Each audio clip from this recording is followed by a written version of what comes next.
जीव विज्ञान कक्षा 4 उसका पाठ 8 जो इस प्रकार है, मिट्टी या फिर सॉइल।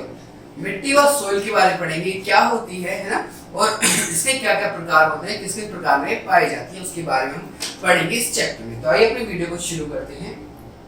मिट्टी भी हमारा सबसे महत्वपूर्ण प्राकृतिक साधन है, क्योंकि पौधे मिट्टी में बढ़ते एवं जीवित रहते हैं। सभी मनुष्य एवं जंतु पौधा प्रत्यक्षण का अप्रत्यक्षण रूप से निर्भर करते हैं। मतलब यहाँ पर जो बता रहा है, यहाँ पर ये बता रहा है कि जो मिट्टी है वो किसके लिए, प्लांट्स के लिए, और क्या इंसान के लिए भी इम्पोर्टेंट रोल पैदा करती है ना, जिसमें क्या बता रहा है जंतुओं के लिए भी क्या है, ये अपर्याय भी है और फायदेमंद भी है ना, बता रहा है ये। दुर्भाग्य अधिक उपजाऊ मिट्टी असुरक्षित रह जाने के कारण अपरदित हो जाती है। चट्टानों के टूटने या अपघटित होने से मिट्टी का निर्माण होता है। मिट्टी 4 प्रकार के तत्वों का मिश्रण है: अपघटित चट्टान, वायु, कार्बनिक तत्व व जल। अब जो ये बता रहा है बच्चों, इसमें क्या बता रहा है, ये क्या है कि मिट्टी का निर्माण कैसे छोटे छोटे चट्टान या फिर चट्टानें जो होती है, पहाड़ जो होती है, उनके टूटने से होता है। और क्या चार प्रकार में मिट्टी पाई जाती है, क्या अपघटित चट्टानों में, वायु में, कार्बनिक में और जल में हमें क्या है, मिट्टी पाई जाती है। इसके प्रकार हैं। अब हम देखेंगे मिट्टी की परतें। मिट्टी की परतें क्या क्या होती है, कौन कौन सी मिट्टी पाई जाती है। मिट्टी की लगभग 1 इंच ऊपरी परत बनने में 100 से 600 वर्ष लग जाते हैं। मतलब मिट्टी बनने में क्या होते हैं बच्चों, 100 से 600 साल है ना, वर्ष भी लग जाते हैं जब एक मिट्टी या प्लेन स्तर बनता है, क्योंकि वो बहुत ज्यादा स्लो प्रोसेसर होता है। जब एक पहाड़ टूटता है, फिर टूट के जब वो किनको बिखर जाता है, तो एक स्लो प्रोसेसर होता है, क्योंकि पहाड़ टूटता है तो बड़ी बड़ी चट्टानों की तरह टूटता है, पर यहाँ पर क्या होती है, मिट्टी की बात हो रही है ना। पहला, इस परत में ह्यूमस होता है जो लाखों मृत पौधों एवं जंतुओं से बनता है। यह कार्बनिक परत बनाते हैं जिसमें पोषण तत्व पर्याप्त मात्रा में होते हैं। मतलब क्या होता है, जब मिट्टी जो है वो पहला जो उसका वो परत है वो ये है, क्या कहते हैं, जब क्या जंतु या फिर जब पेड़ पौधे होते हैं, उनकी जो मिट्टी जो उनकी लीव्स होती हैं है ना, जब वो गिर जाती हैं तो उससे कार्बन तथा परत बनाते हैं, इसमें पोषण तत्व का पर्याप्त मात्रा में होता है। मतलब उसके अंदर क्या है, हमें एक पहली परत जो होती है मिट्टी की वो होती है जिसके अंदर या तो एनिमल्स का जो बॉडी होता है या फिर लीव्स जो होती है ना, जंतु व पौधों की लीव्स जो होती है, उससे क्या मिट्टी क्या खनिज उत्पन्न हो जाता है, जिससे क्या, जिसको हम क्या कहते हैं, एक उपजाऊ मिट्टी बन जाती है, जिसमें आराम से पौधे क्या उग जाते हैं ना। पहली परत जो होती है वही होती है, क्योंकि पर्याप्त मात्रा में होती है ना, अच्छे पोषण इसके अंदर पाए जाते हैं। दूसरा, इस परत में बहुत से पौधों की जड़ें, विभिन्न प्रकार के फंगी एवं अन्य सूक्ष्म जीव पाए जाते हैं। ये काले रंग के होते हैं। मतलब इसके परत के अंदर क्या होता है बच्चों, उसकी लेयर होती है, उसमें क्या अलग अलग जीव पाए जाते हैं, सूक्ष्म जीव पाए जाते हैं, और क्या करते हैं, उसको मिट्टी को क्या उपजाऊ बनाते हैं, वो जो जीव इसके अंदर पाए जाते हैं। तीसरा, निचली परत को अवमृदा कहते हैं, जिसमें कार्बनिक पदार्थ कम होते हैं। इसमें चट्टान के छोटे छोटे टुकड़े हो जाते हैं, छोटे टुकड़े होते हैं। यह पौधे अच्छी तरह नहीं उगते। मतलब क्या कह रहा है यहाँ पर ये कह रहा है कि वो चट्टान का वो पार्ट है, निचला स्तर है, जहाँ पर क्या पौधे नहीं उग पाते, क्योंकि उसके अंदर क्या बहुत सारे क्या पाए जाते हैं, रोड़े, कंकड़, मिट्टी है ना, और कहते हैं उसके अंदर पत्थर पाए जाते हैं, इसकी वजह से क्या वहाँ पर पौधे नहीं उग सकते, क्योंकि चट्टानों के छोटे छोटे कण पाए जाते हैं उसके अंदर। चौथा, सबसे निचली परत को तलशिला कहते हैं। इसमें बहुत से कंकड़ एवं चट्टान होते हैं। यह बहुत रेतीली होती है। यह रंग में नारंगी होती है। मतलब सबसे नीचे जो परत होती है उसमें क्या बहुत ज्यादा क्या पत्थर पाए जाते हैं। ये भी एक उपजाऊ मिट्टी नहीं होती। और क्या इसको कारण क्या होता है, इसका रंग नारंगी होता है ना। मिट्टी के प्रकार, अब जानेंगे मिट्टी के प्रकार। मिट्टी किस किस प्रकार की होती है। मिट्टी को रेत, सिल्ट और चिकनी मिट्टी की उपस्थिति के रूप में विभिन्न अवजारी मिट्टी के प्रकार। कौन कौन से मिट्टी के प्रकार होते हैं ना? मिट्टी को रेत, सिल्ट व चिकनी मिट्टी की उपस्थिति के रूप में विभाजित किया जाता है। मतलब क्या? 3 कैटेगरीज में इसको बांटा गया है ना? उसके बारे में पढ़ेंगे। पहले कंकड़। कंकड़ क्या होते हैं उसके बारे में पढ़ते हैं बच्चे। कंकड़ चट्टानों एवं पत्थरों के टूटने से बनती है। यह पानी को सोख नहीं पाती।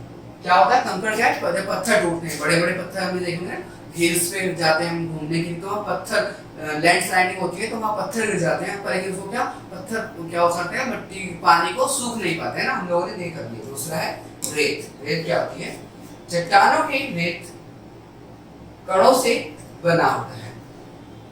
तो रेत क्या होता है बच्चों? चट्टान जब टूट जाती है, ब्रोक हो जाती है, तो उसकी कणों से, छोटे छोटे कणों से क्या रेत बनता है, जो कंकड़ से भी छोटे होते हैं। जब आप इसे रगड़ते हैं तो आपको खुरदरा महसूस होता है। इसमें बहुत से पोषक तत्व नहीं होते। मतलब रेत जो होता है कंकड़ से छोटा होता है, पर लेकिन क्या होता है? रगड़ने में खुरदरापन होता है उसमें। रेत में हम लोगों ने देखा भी होगा, कभी रेत हमारे घर में काम होता है, फिर जब हम घर बनाते हैं तो रेत का यूज होता है ना, और उसके अंदर क्या है? उसके अंदर भी क्या प्लांट्स ग्रो नहीं कर सकते ना। सिल्ट, इस मिट्टी के कण रेत एवं चिकनी मिट्टी के बीच वाले कण होते हैं। यह चिकनी चूर्ण में महसूस होती है एवं यह चिपचिपी होती है। मतलब कि दलदल टाइप जो होती है ना, चिकनी जो होती है मिट्टी है ना, हल्की चिकनी होगी है ना, और हल्की क्या दलदली टाइप होगी, उस मिट्टी को कहते हैं सिल्ट मिट्टी कहते हैं। अब देखेंगे बच्चों चिकनी मिट्टी के बारे में। चिकनी मिट्टी कौन सी होती है? चिकनी मिट्टी मिट्टी का सबसे छोटा कण है। यह जब यह महसूस होती है तो यह चिकनी होती है, एवं जब गीली होती है तो यह चिपचिपी होती है। मतलब चिकनी मिट्टी क्या होती है? सॉफ्ट, मतलब ऐसी चिकनी चिकनी होती है। जब उसको लगाते हैं ना हाथों पर तो पता चलेगा वो फिसल जाएगा आपका, जो थंब आप ऐसे प्रेस करो तो वो चिकना हो जाएगा, उसमें आपको कोई भी कण नहीं दिखेगा। और क्या होता है? वो क्या चिपचिपी होती है ना, चिपचिपी पदार्थ की होती है। ये क्या होगा? मिट्टी के प्रकार होते हैं, है ना। दोमट। अब देखिए उसे दोमट मिट्टी क्या होती है। दोमट मिट्टी यह है, दोमट मिट्टी यह है वह। दोमट मिट्टी, अब जानेंगे बच्चों दोमट मिट्टी के बारे में। दोमट मिट्टी वह है जिसमें रेत एवं चिकनी मिट्टी दोनों होते हैं। दोमट मिट्टी ह्यूमस के साथ मिलकर पौधों को उगाने के लिए उत्तम है। दोमट मिट्टी क्या होती है बच्चों? अच्छी होती है किसके? पौधों को ग्रो करने के लिए, है ना। कंकड़ है ना, जैसे हमने देखा ऊपर कंकड़ ऐसे होते हैं, रेत देख सकते हैं, सिल्ट पहाड़ों से जो निकलती है हल्का सा, उसमें रेत भी होता है, थोड़ा कंकड़ होता है। चिकनी मिट्टी, ये होती है चिकनी मिट्टी है दोमट मिट्टी, जहाँ पर हम क्या खेती कर सकते हैं, है ना। इससे क्या होता है? बर्तन या फिर कुम्हार जो वो बनाता है बड़े बड़े, उससे चिकनी मिट्टी से बनते हैं। मिट्टी अपरदन के बारे में अब जानेंगे बच्चों। मिट्टी अपरदन क्या होता है ना, मिट्टी अपरदन के बारे में जानेंगे। मिट्टी अपरदन क्या होता है? मिट्टी प्राकृतिक दूतों से आसानी से अपरदित होती रहती है। क्या मिट्टी क्या होती है? आसानी से क्या अपरदित होती रहती है। यह वर्षा या तेज बहावी हवा के द्वारा स्थान परिवर्तित करती है। क्या करती है बच्चों? ये क्या होती है कि जब मिट्टी जो होती है वो क्या वर्षा या पानी से, बारिश के पानी से बह जाती है ना कहीं पे कहीं, और क्या हवा के द्वारा रेत जो होता है वो क्या कहीं ना कहीं उसको ले जाता है। तो मिट्टी ये होती है प्राकृतिक दूतों द्वारा भूमि की ऊपरी परत का बहा जाना या स्थान परिवर्तन करना मिट्टी अपरदन कहलाता है। अपरदन जो होता है मिट्टी का क्या होता है? किसी स्थान से दूसरे स्थान पे जाना मिट्टी को, है ना। क्या उसको क्या लिखा है यहाँ पे? परत का बह जाना दूसरे स्थान से दूसरे स्थान पे। जब मिट्टी की ऊपर की परत जो होती है वो बह जाती है पानी से या फिर हवा से, तो उसको क्या कहते हैं? अपरदन कहते हैं। अपरदन से भूमि की ऊपरी उपजाऊ परत टूटकर बह जाती है। इससे मिट्टी की उपरवाह शक्ति कम हो जाती है। इससे पौधों वृद्धि के लिए उपयुक्त वातावरण का प्रतिकूल प्रभाव पड़ता है। मतलब क्या कह रहे हैं यहाँ पे? जो अपरदन मिट्टी जो होती है ये क्या करती है? ये ऊपर की जो उसकी लेयर होती है ना, उसको क्या करती है, बाहर ले जाती है, जिसके कारण क्या होता है कि भूमि जो मिट्टी है वो कमजोर पड़ जाती है। इससे क्या होता है, पौधे सही से ग्रो नहीं कर पाते, प्लांट्स सही से ग्रो नहीं कर पाते, है ना। मिट्टी अपरदन को प्रभावित करने वाले कारण। अब हम जानेंगे बच्चों मिट्टी के अपरदन के कारण, है ना। हम कारण पढ़ेंगे किस किस कारण से ये हो जाती है ना। का जल द्वारा अपरदन, जल के द्वारा, पानी के द्वारा, है ना। जब मूसलाधार वर्षा होती है तो जल अत्यधिक प्रवृत्ति गति से बह जाता है, जिससे मिट्टी की उपजाऊ परत बह जाती है। क्या बता रहा है, पहला कारण जो है वो कह रहा है, क्या कहते हैं, पानी का, वर्षा का, या फिर क्या कहते हैं, जल का। जब जल की गति जो होती है वो तेज होती है, शीघ्र होती है, तो उससे क्या होता है, मिट्टी की ऊपर की परत क्या बह जाती है ना। इससे पहाड़ी ढलान पर अत्यधिक शिक्षित होती है, क्योंकि ढलानों से मिट्टी बहकर मैदान भागों में पहुंच जाती है। पहाड़ी क्षेत्र से गुजरने वाली नदियों का जल भी अत्यधिक मात्रा में ऊंचे भागों से मिट्टी को बहाकर मैदान में पहुंचा देता है। नदियों द्वारा लाई गई मिट्टी जलोढ़ मिट्टी कहलाती है। यह मिट्टी अत्यधिक उपजाऊ होती है। क्या बता रहा है यहाँ पे, जो जल वाली जो मिट्टी होती है, क्या होता है, पहाड़ों से नीचे बह जाती है और पता है नदियों में बह के निकल जाती है ना। और क्या होता है, जो ये वाली मिट्टी जो होती है ना, जल जो बहा के ले जाता है ना, अपरदन मिट्टी जो होती है उससे क्या होता है, अधिक, है ना, मिट्टी अधिक उपजाऊ हो जाती है, अतिरिक्त उपजाऊ हो जाती है, अतिरिक्त उपजाऊ हो जाती है। क्या, मिट्टी जो होती है हमारी, इसमें क्या होता है, जब क्या मिट्टी को पानी के साथ, बहाव के साथ जब आती है वो पहाड़ों पर से या फिर नदियों के द्वारा जब वो नीचे स्तंभ पे आ जाती है ना, उससे क्या होता है, मिट्टी ज्यादा उपजाऊ हो जाती है। हवा द्वारा अपरदन, हवा के द्वारा, मतलब हवा से हम कैसे पहचान सकते हैं क्या मिट्टी के फायदा होता है मिट्टी से ना। मिट्टी का अपरदन हवा द्वारा भी होता है, लेकिन इसका अपरदन क्षमता जल की तुलना में कम होती है। मतलब क्या होता है, जो मिट्टी जो होती है, हवा से जो मिट्टी उड़ती है उसकी जल की तुलना में क्या होती है, कम होती है। उसका जो भाग जो होता है ज्यादा जल से आता है नीचे, पर हवा से तरह नहीं आ पाता है ना। जब हवा की गति तेज होती है तो यह अपने साथ मिट्टी को उड़ाकर दूर ले जाकर जमा देती है। मतलब जब हवा तेज चलती है, आंधी आती है तो मिट्टी उड़ती है ना, तो उसके कारण क्या होता है, जम जाती है जगह जाके मिट्टी। इससे भी मिट्टी की उपजाऊ परत को हानि होती है। मतलब क्या होता है, इससे भी क्या होता है, मिट्टी की जो उपजाऊ परत होती है उसको क्या हानि होती है, क्योंकि मिट्टी की जो उपजाऊ परत है ऊपर की, तो हवा उड़ा के लेगी तो क्या, मिट्टी क्या है, कमजोर हो गई है ना, सोइल हमारा। क्योंकि मिट्टी की ऊपरी परत आसानी से बह जाती है। यदि हवा की गति अत्यधिक तीव्र होती है तो यह पौधों को उड़ा सहित उखाड़ देती है।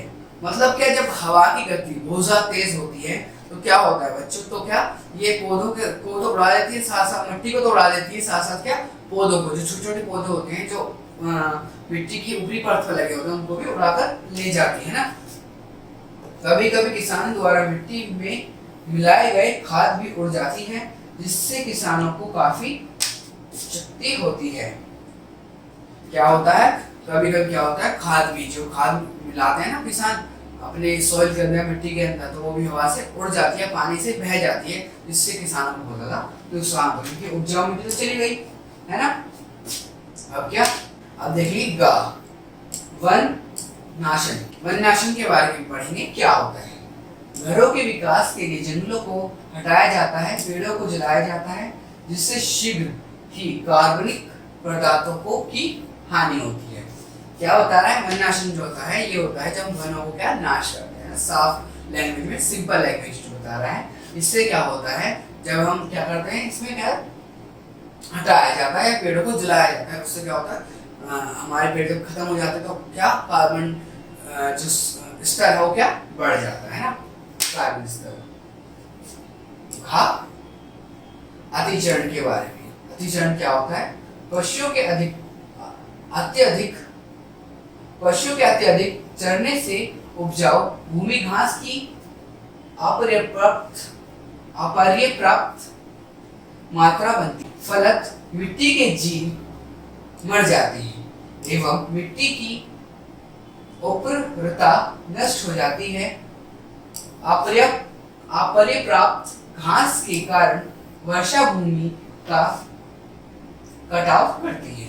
इसमें क्या बता रहा है कि ज्यादा जो क्या होता है चरने से, फिर उससे भी क्या होता है, मिट्टी क्या होती है, उसकी मात्रा जो होती है ना, फसल, मिट्टी के जीव मर जाते हैं। क्या होता है, उससे मिट्टी के जीव क्या उससे मर जाते हैं। जब क्या हम गाय बैलों ज्यादा किसान क्या चरा देते हैं मिट्टी को ना, मतलब घास को जो मिट्टी पर होती है, उससे क्या होता है अंदर के जीव क्या मर जाते हैं। वो भी क्या है कारण है। अब देखेंगे मिट्टी का संरक्षण क्या होता है, संरक्षण क्या होता है मिट्टी का, ठीक है, इसके बारे में जानेंगे। मिट्टी को जल एवं वायु के द्वारा अपरदित होने से बचाने का क्रिया मिट्टी संरक्षण कहलाती है। क्या होता है मिट्टी संरक्षण, क्या होता है जब हम क्या मिट्टी है ना जलवायु से जो क्या खराब हो जाती है उसको क्या सही करने के लिए है ना, उसको बचाने के लिए है ना, क्या क्रिया होती है, क्या आसंरक्षण, मिट्टी के आसंरक्षण है ना। मिट्टी सभी पौधों, जंतु एवं मानवों के लिए बहुत ही महत्वपूर्ण संसाधन है। इसलिए पर्यावरण की सुरक्षा के लिए इसका संरक्षण किया जाना चाहिए। क्या बच्चों यहाँ पर जो बता रहा है कि मिट्टी क्या है हमारे लिए बहुत ज्यादा इम्पोर्टेंट है, जिसका हमें क्या देखभाल करनी चाहिए, क्योंकि अगर मिट्टी हमें सही नहीं मिलेगी तो उपजाऊ जो होगा, पेड़ या फल जो होंगे क्या कम होंगे ना, सब्जियां कम होगी नहीं, इसके वजह से क्या भूखमरी होगी। इसलिए मिट्टी का हमें ख्याल रखना है। क्या बच्चों तत्वों को जाने। सहारा रेगिस्तान संसार का सबसे बड़ा रेगिस्तान है। एक रेगिस्तान है जिसका नाम सहारा है, वो क्या सबसे बड़ा रेगिस्तान है इसका संसार का। मिट्टी आपदन को रोकने के कई उपयोग किए जा सकते हैं। मतलब क्या है, मिट्टी के बहाने पर मिट्टी को क्या खराब कर रहा है चीजों को उनको रोकने के लिए क्या उपयोग है कुछ। पहला पौधे लगाकर, सबसे बड़ा क्या उपजाऊ बनाने की मिट्टी क्या पौधे, ज्यादा से ज्यादा पौधे लगाने का है ना। पेड़ पौधे एवं घासों की जड़ें मिट्टी के कड़ों को जकड़ कर रखती है एवं उन्हें बह जाने से रोकती है। मतलब क्या इसमें क्या है, जो लैंडस्लाइडिंग होती है उनको रोकने के लिए, या फिर जो मिट्टी जो है वो बह जाती है, मिट्टी जो बह जाती है उसको रोकने के लिए हम सबसे ज्यादा क्या हमें पेड़ों को लगाना चाहिए। क्योंकि पेड़ों की जड़ें जो क्या कहाँ पाई जाती है, मिट्टी के अंदर पाई जाती है, वो मिट्टी को क्या रोके रखती है, जमा के रखती है ना। जहाँ पर सबसे ज्यादा पेड़ कटेंगे वहाँ पर क्या सबसे ज्यादा लैंडस्लाइडिंग होगी है ना, सबसे ज्यादा क्या पहाड़ खिसकेंगे या फिर पहाड़ गिरेंगे, जो भी हम कह सकते हैं सिंपल लैंग्वेज में, वो सब कुछ होगा वहाँ पर है ना। मिट्टी की ऊपरी परत उपजाऊ होती है क्योंकि उसमें ह्यूमस होता है। मिट्टी की ऊपरी परत के बह जाने पर कृषि की पैदावार पैदावार में कमी आ जाती है। मतलब क्या होता है, क्या कह रहा है कि जो मिट्टी की परत है उसको बह जाने पर, जब वो बह जाती है, जो हमारी अच्छी परत होती है ऊपर जो लेयर होती है, फर्स्ट लेयर जो होती है मिट्टी की, जब वो बह जाएगी तो फिर क्या उपजाऊ क्या फल फ्रूट्स क्या है, सब्जियां क्या कम होंगी है। इससे कारण भी हम इस कारण से बच सकते हैं, किससे पौधे लगाकर। बांध एवं तटबंध बनाकर, मतलब पानी रोकना है। नदियों के किनारे बांध और तटबंध बनाकर नदियों की दिशा परिवर्तन को रोका जा सकता है। इससे खेतों की उर्वरक मिट्टी को बाढ़ों एवं नदियों की गतिशील जल धाराओं से बहाव को रोका जा सकता है। मतलब क्या बता रहा है यहाँ पर, ये कह रहा है कि जब हम बांध बना देंगे तो उससे क्या होगा, जो मिट्टी है खेतों की या फिर पहाड़ों की या फिर जहाँ पर उपजाऊ मिट्टी होती है उसको क्या अच्छे से रोका जा सकता है, क्योंकि पानी नहीं आएगा, क्योंकि बांध बन जाएंगे तो उससे क्या अच्छी मिट्टी की उपजाऊ या फिर अच्छी फसल हो सकती है। तीसरा, पहाड़ी ढलानों पर सीढ़ीदार खेत बनाकर। अब तो हमने ये तो सीढ़ीदार खेत तो हम सबने देखेंगे, जब हम कहीं जाते हैं पहाड़ पर घूमने तो ऐसा कुछ बना रहता है ना, देखा ना बच्चों सबने, ऐसा कुछ बना रहता है ना, जिससे क्या उपजाऊ मिट्टी हो जाती है ना। पहाड़ी ढलानों से निकलने वाली नदियों की धारा अत्यंत तीव्र होती है, यह संपूर्ण मिट्टी को बहा ले जाती है। इससे सीढ़ीदार खेत बनाकर कम किया जा सकता है। इससे बहता हुआ जल प्रत्येक खेत में मिट्टी को छोड़ता हुआ आगे बढ़ेगा।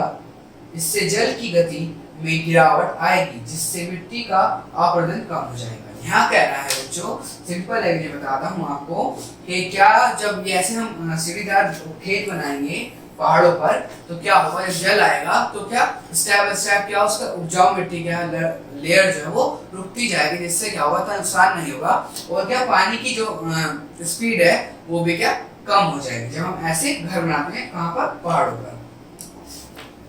आगे याद रखिए, अब हमें क्या याद रखना है, सबसे इंपॉर्टेंट चीज है ना हमारे चैप्टर की, हमें याद रखना है, क्या याद रखना है ना, पहला मिट्टी सबसे महत्वपूर्ण प्राकृतिक साधन है। मिट्टी का जो है हमारे जीवन में सबसे ज्यादा महत्वपूर्ण साधन है, क्योंकि हमें सब कुछ जो फल है ना, सब्जियां प्राप्त होती है कहाँ से होती है, सोइल से, मिट्टी से प्राप्त होती है। सभी पौधे एवं मनुष्य मिट्टी पर निर्भर है। अभी जैसे मैंने बताया सब पौधे मिट्टी पर निर्भर है ना। मिट्टी की ऊपरी परत बनने में 100 से 600 वर्ष लगते हैं, मतलब कितना टाइम लगता है सोचिए, और पानी से जो हम पेड़ काट रहे हैं उससे सब कुछ वो खराब हो जाता है ना। भूमि की ऊपरी परत का बह जाना या स्थान परिवर्तन अपरदन कहलाता है। जब मिट्टी अपनी भूमि से बह जाती है फिर स्थान से दूसरे स्थान पर चली जाती है उसको अपरदन कहते हैं। मिट्टी को जल एवं वायु द्वारा अपरदित होने से बचाना मिट्टी का संरक्षण कहलाता है। मतलब उसको एक सब नहीं पड़ा कि मिट्टी को कहीं से जल के द्वारा चला जाना है फिर कहीं हवा के द्वारा उड़ जाना, उसको बचाने को संरक्षण कहते हैं, जिससे क्या होता है हमारी सोइल या मिट्टी बची रहती है। बच्चों आज हमने क्या सीखा सोइल या मिट्टी के बारे में, कि मिट्टी किस प्रकार की होती है और कैसी मिट्टी उपजाऊ होती है और कैसे हम क्या लैंडस्लाइड्स को या फिर हम अपनी उपजाऊ मिट्टी को खराब होने से रोक सकते हैं, उसका संरक्षण कर सकते हैं किस प्रकार, है ना। थैंक यू बच्चों आज की वीडियो को देखने के लिए।